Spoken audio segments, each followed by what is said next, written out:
میں نہیں چاہتی کہ میں سارے خاندان میں آپ کا نام اچھالوں کہ آپ نے مجھے کپڑے خرید کے نہیں دیے۔ اسے تو کپڑوں کو سر پہ سوار کر لیا تھا، اور واقعی میں عورتیں ایسی ہی ہوتی ہیں، اس کا بھی قصور نہیں تھا۔ اب ہم دونوں پیار، محبت اور آرام سے بات کر رہے تھے اور سوچ رہے تھے کہ شادی کے لیے خرچہ کہاں سے آئے گا۔ اور پھر آخر میں اس نے کہا کہ میں وہ انگوٹھی بیچ دیتی ہوں جو آپ نے مجھے منہ دکھائی میں دی تھی۔ جیسے ہی اس نے یہ کہا تو میں نے نفی میں سر ہلانا شروع کر دیا۔ نہیں عالیہ، یہ میں بالکل نہیں چاہوں گا کہ تم میری نشانی کو یوں بیچ دو۔ ابھی ہماری شادی کو سال ہی کتنے ہوئے ہیں جو تم اس انگوٹھی کو بیچنے لگی ہو؟ میں کچھ اور انتظام کرتا ہوں۔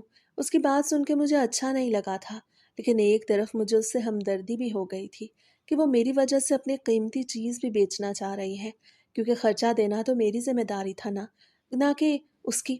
میری بات سن کے وہ کہنے لگی کہ انگوٹھیاں اور بن جائیں گی، یہ مشکل وقت تو نکالیں۔ تو میں نے اس سے کہا، نہیں، مشکل وقت تو آتے جاتے رہتے ہیں، مگر تم اسے سنبھال کے رکھو۔ میں کہہ رہا ہوں نا کہ میں کچھ نہ کچھ انتظام کر لوں گا۔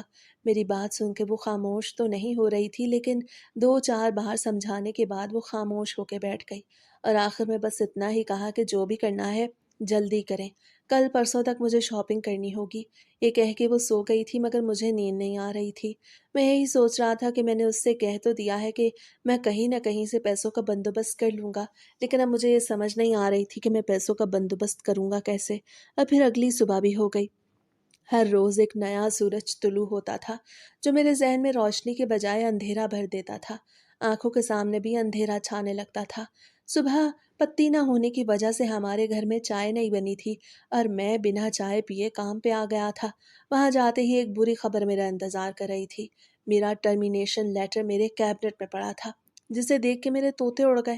میں نے اسی وقت ہی اپنا ٹرمینیشن لیٹر اٹھایا اور باس کے کمرے کی طرف چل دیا، مگر وہاں پہ شاید کوئی میٹنگ چل رہی تھی، اس لیے مجھے انتظار کرنا پڑا۔ جب مجھے باس سے ملاقات کا موقع ملا تو اس وقت انہوں نے میری غلطی بتائی، اور میری غلطی یہ تھی کہ میں نے پچھلے 2-3 پروجیکٹس میں ٹھیک کام نہیں کیا تھا، جس کی وجہ سے وہ پروجیکٹ فلاپ ہو گئے تھے، اور اب مجھے کام سے یہ کہہ کے نکالا جا رہا تھا کہ میں یہ کام کرنے کے قابل نہیں ہوں۔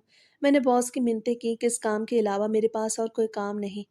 پہلے بھی وہ میری تنخواہ آدھی کر چکے تھے، اور میں مان گیا تھا۔ مانتا نہ تو کیا کرتا، کام تو ہر حال میں کرنا تھا، اور اب وہ مجھے سرے سے نکال رہے تھے۔ اور آخر کار میں جذبات میں آ کے ان سے جھگڑا بھی کر بیٹھا، تو اس وقت سارے دروازے بند ہو گئے اور انہوں نے مجھے گارڈ کے ذریعے وہاں سے باہر نکلوا دیا۔ میں باہر آ چکا تھا، بائک پہ بیٹھا میں یہ سوچ رہا تھا کہ میں عالیہ کو جا کے کیا بتاؤں گا۔ میں تو یہ سوچ کے آیا تھا کہ آفس سے تھوڑا بہت لون لے لوں گا، اس طرح گزارا چل جائے گا، لیکن اب تو مجھے آفس سے ہی نکال دیا گیا تھا۔ سارا راستہ میری آنکھوں سے آنسو بہتے گئے، دماغ معاف ہو گیا، کچھ سوچا نہیں جا رہا تھا، اور آخر کار میں گھر پہنچ گیا۔ میں گھر پہنچا تو عالیہ مجھے دیکھ کے حیران رہ گئی اور کہنے لگی کہ یہ کیا، آپ اتنی جلدی کیسے واپس آ گئے؟ ابھی تو آپ گئے تھے۔ اس کی بات سن کے مجھے سب کچھ بتانا ہی پڑا تو وہ رونے لگی اور کہنے لگی کہ اب کیا ہوگا، اب تو ہمارے گھر میں فاقے ہونے لگ جائیں گے۔ تو میں نے اس سے کہا کہ ایسے نہیں کہتے، کوئی نہ کوئی حل نکل آئے گا۔ یہ کہہ کے میں کمرے میں آ گیا۔ میں نے اس سے تو کہہ دیا تھا کہ کوئی نہ کوئی حل نکل آئے گا، لیکن میری نظر میں کوئی بھی حل نہیں تھا۔ اور پھر شادی بھی سر پہ تھی۔ ایک تو اس شادی نے ہمارا دماغ خراب کیا ہوا تھا، اور پھر ایک ایک کر کے میں نے اپنے سبھی دوستوں کے نمبر ملائے، مگر کوئی بھی ادھار دینے کو تیار نہیں تھا۔ آخری نمبر میں نے عمیر کا ملایا، جو اس وقت دبئی میں اپنی فیملی کے ساتھ چھٹیاں گزارنے کے لیے گیا ہوا تھا۔ وہ بڑا ہی امیر تھا۔ ہماری دوستی اب سے نہیں بلکہ 7th کلاس سے تھی۔ یہ الگ بات تھی کہ پھر 12ویں میں وہ لوگ اسلام آباد سے کراچی چلے گئے، اور پھر وہاں سے اس نے بہت ترقی کی، اور اب تو ہماری سلام دعا بھی نہیں ہوتی تھی۔ لیکن جب میں نے اس کا نمبر ملا کے اس سے کچھ پیسے ادھار مانگے تو اس نے مجھ سے میرا اکاؤنٹ نمبر مانگا، اور پھر فوراً سے اس نے پیسے بھی بھیج دیے۔ میں بہت خوش ہو گیا تھا۔ اس نے کہا تھا کہ مجھے زیادہ جلدی نہیں ہے، جب تمہارے پاس ہوں اس وقت دے دینا۔ میں نے اس سے 20,000 روپے لے لیے تھے۔ اس سے شادی کا خرچہ تو بڑے آرام سے چل جانا تھا، لیکن مجھے شادی کے بعد کا بھی سوچنا تھا۔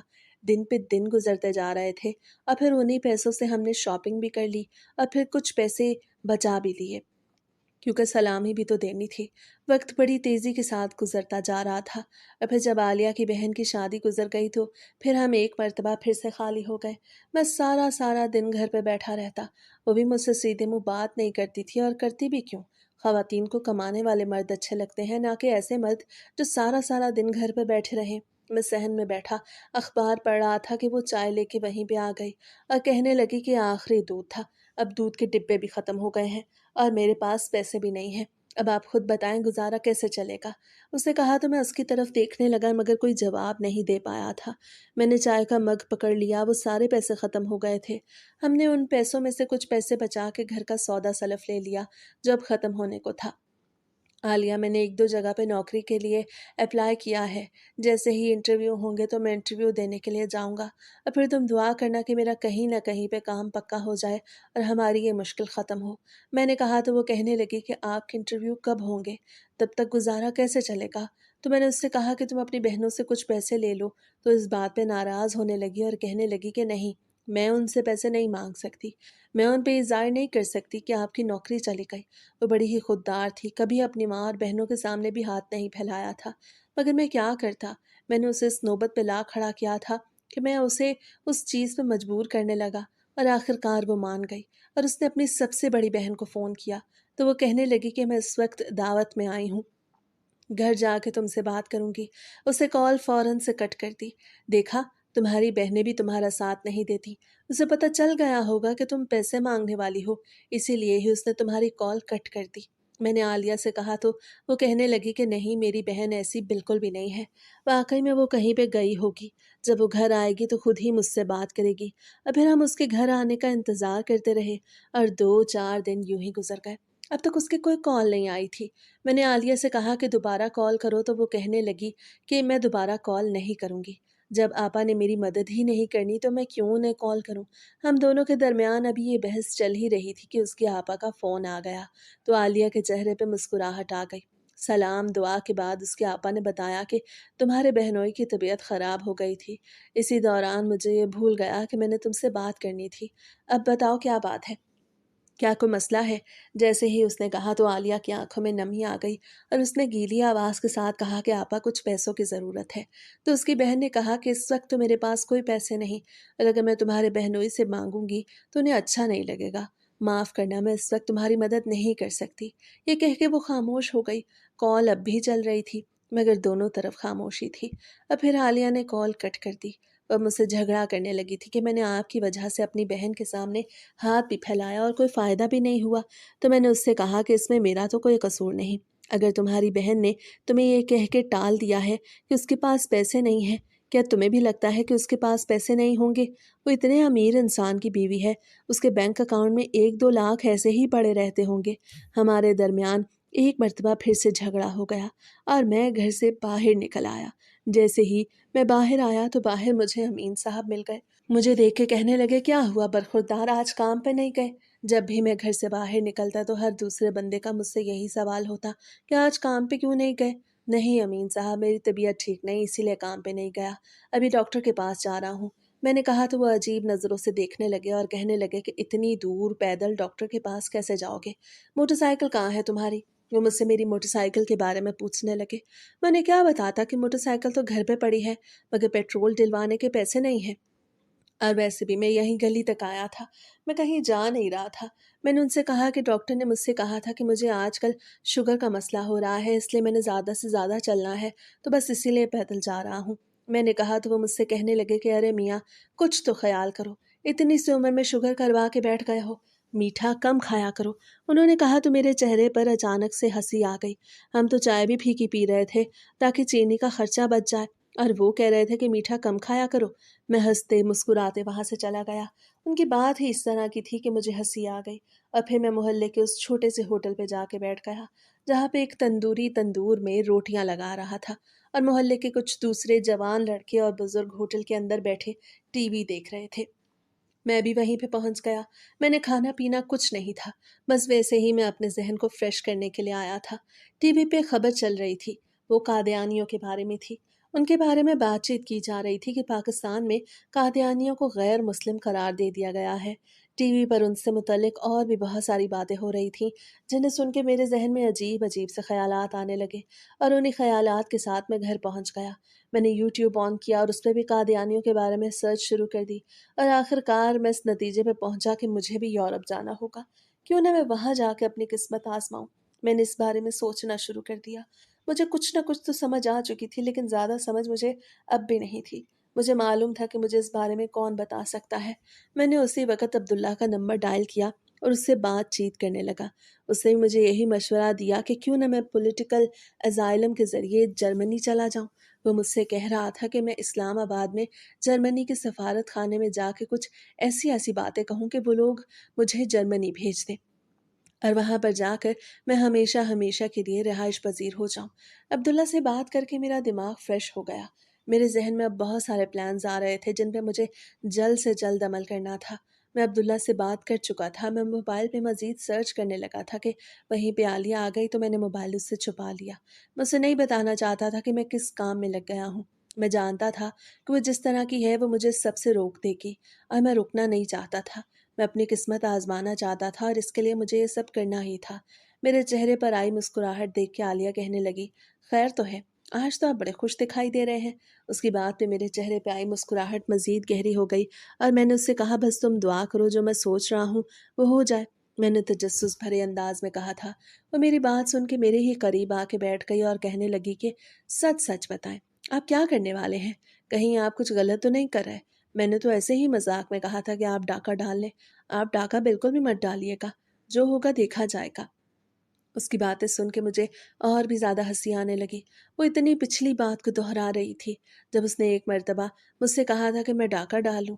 ارے پاگل، میں کوئی ڈاکہ نہیں ڈال رہا، تم بس دعا کرو کہ جو میں سوچ رہا ہوں وہ ہو جائے۔ جب ہو جائے گا تو پھر ہی میں تم سے اس بات کا ذکر کر پاؤں گا۔ یہ کہہ کے میں ایک مرتبہ پھر سے موبائل میں مصروف ہو گیا۔ وہ مجھ سے پوچھتی رہی، لیکن میں نے اسے کوئی جواب نہ دیا، اور پھر اگلے دن صبح سویرے میں اسلام آباد میں موجود جرمنی کی ایمبیسی کی طرف روانہ ہو گیا۔ میں نے سارے پلانز بنا لیے تھے کہ میں نے کس طرح سے انہیں شیشے میں اتارنا ہے۔ میں عالیہ سے یہی کہہ کے جا رہا تھا کہ میں ایک جاب انٹرویو کے لیے جا رہا ہوں، لیکن یہ صرف میں ہی جانتا تھا کہ میں کیا کرنے کے لیے جا رہا ہوں۔ میں ہمیشہ ہمیشہ کے لیے اپنا مستقبل سیکیور کرنے کے لیے جا رہا تھا۔ میں شکر ادا کر رہا تھا کہ شکر ہے میں اسلام آباد میں رہتا ہوں، ورنہ میرے پاس تو اتنے پیسے بھی نہیں ہونے تھے میں کسی دوسرے شہر سے اسلام آباد پہنچتا اور وہاں سے جرمنی کی ایمبیسی میں جاتا۔ میں وہاں پہ پہنچا تو سب سے پہلے مجھے یہ بتانا پڑا کہ مجھے بہت زیادہ خطرہ ہے۔ میں جرمنی کے سفیر سے ملنے کے لیے آیا ہوں۔ میں نے ان سے کہہ دیا تھا کہ میں صرف اور صرف جرمنی کے سفیر سے ہی بات کروں گا۔ عبداللہ نے مجھے سکھا دیا تھا کہ میں نے یہی کہنا ہے۔ میں نے ان لوگوں کو جذباتی کرنا ہے اور ایسا شور مچانا ہے کہ وہ لوگ سمجھیں کہ واقعی میں بڑی ہی سیریس کنڈیشن میں ہوں۔ اور پھر 15 منٹ بعد ہی ان لوگوں نے مجھے سفیر سے ملوا دیا۔ وہ جرمنی کا سفیر تھا جو یہاں پہ اسلام آباد میں اپنے ہی سفارت خانے میں رہتا تھا۔ آج مجھے احساس ہو رہا تھا کہ کسی ملک میں دوسرے ملک کے سفارت خانے کی کیا حیثیت ہے۔ آج سے پہلے تو میں نے اس بارے میں کچھ جانا ہی نہیں تھا، لیکن اب مجھے ساری کہانی سمجھ آ گئی تھی۔ میں نے وہاں جا کے یہی کہا کہ مجھے یہاں جان کا خطرہ ہے، تو وہ کہنے لگے، تمہیں یہاں پہ کس سے خطرہ ہے اور کیوں خطرہ ہے؟ تو میں نے ان سے کہا کہ میں احمدیہ گروپ سے ہوں، اور لوگ یہاں پہ مجھے جان سے مارنے کی دھمکیاں دے رہے ہیں۔ مجھے یہاں سے بھیج دیں ورنہ یہاں سے میری لاش ملے گی۔ میں بہت زیادہ جذباتی ہو کے بات کر رہا تھا۔ میری آنکھوں سے آنسو بھی نکل آئے۔ میری بات سن کے وہ سیریس ہو گیا اور مجھ سے پوری تفصیل لینے لگا۔ میں نے بھی جھوٹی سچی کہانی بتا دی اور کہا کہ آپ لوگوں نے میری مدد نہ کی تو میری موت کے ذمہ دار آپ لوگ ہوں گے۔ میری بات سن کے وہ کہنے لگا کہ آپ ہمیں کوئی نہ کوئی ثبوت تو دیں جس سے ہمیں پتہ لگے کہ واقعی میں آپ کے ساتھ یہ سب ہو رہا ہے۔ اس کی اس بات پر میرے چہرے پہ اطمینان دوڑ گیا اور میں نے دل ہی دل میں شکر ادا کیا کہ شکر ہے عبداللہ نے مجھے یہ ٹرک بھی بتا دی تھی۔ میں نے اسی وقت رونی صورت بنا کر جیب میں ہاتھ ڈالا اور وہاں سے خط نکال کے دیا۔ میں نے اس افسر سے کہا کہ ایسے خط مجھے اکثر ملتے رہتے ہیں، مجھے معلوم نہیں کہ یہ کون بھیجتا ہے، مگر میں یہ جانتا ہوں کہ جو کوئی بھی ہے وہ میری جان کا دشمن بن گیا ہے۔ اس افسر نے وہ خط پڑھا اور تفتیش بھرے لہجے میں کہا، آپ تو واقعی ٹھیک کہہ رہے ہیں، میں آپ کے لیے کچھ نہ کچھ ضرور کروں گا۔ یہ کہہ کے اس نے مجھے بھیج دیا اور کہا کہ 2 دن بعد آ کے مجھ سے رابطہ کرنا۔ اس سے اس نے مجھ سے میرے ڈاکیومنٹس بھی مانگے تھے جو میں نے نہیں دیے، کیونکہ میں اپنے ساتھ کچھ لایا ہی نہیں تھا اور نہ ہی میں نے وہ دینے تھے۔ فیک ڈاکیومنٹس کے لیے میں نے عبداللہ سے کہہ دیا تھا، وہ بنوا رہا تھا۔ اسے کہا تھا کہ میں نے اپنے اصلی ڈاکیومنٹس ان لوگوں کو نہیں دکھانے، ورنہ یہ لوگ سچ جان جائیں گے۔ میں گھر آ گیا تو عالیہ مجھ سے پوچھنے لگی کہ نوکری کا کیا بنا، تو میں نے اس سے کہا کہ 2 دن بعد معلوم ہونا ہے۔ 2 دن بعد جب میں دوبارہ سے ایمبیسی گیا تو میری خوشی کی انتہا نہ رہی۔ میں نے انہیں اپنے فیک ڈاکیومنٹس دکھائے تو وہ کہنے لگے کہ ہم تمہارا ویزا بڑی جلدی لگوا دیں گے، تمہارا یہاں سے جانا بہت زیادہ ضروری ہے۔ میں نے آج بھی انہیں بڑھ چڑھ کے باتیں بتائیں اور اپنے بازو پہ موجود زخم بھی دکھایا۔ ایک مرتبہ میں موٹر سائیکل سے گر گیا تھا جس کی وجہ سے میرے اس بازو پر وہ زخم آ گیا تھا۔